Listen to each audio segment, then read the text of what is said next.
Burano, Italy. Burano, a small island near Venice, is a riot of color.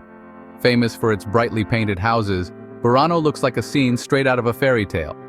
Each building is painted a different color, creating a vibrant mosaic that reflects beautifully in the surrounding canals. This charming fishing village has a rich history of lace making, but today, it's just as famous for its kaleidoscope of colors.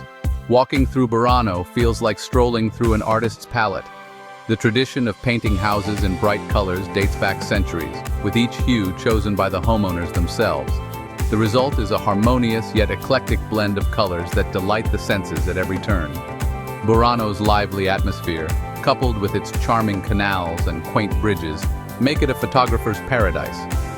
A visit to Burano is a feast for the eyes and a tranquil escape from the hustle and bustle of Venice.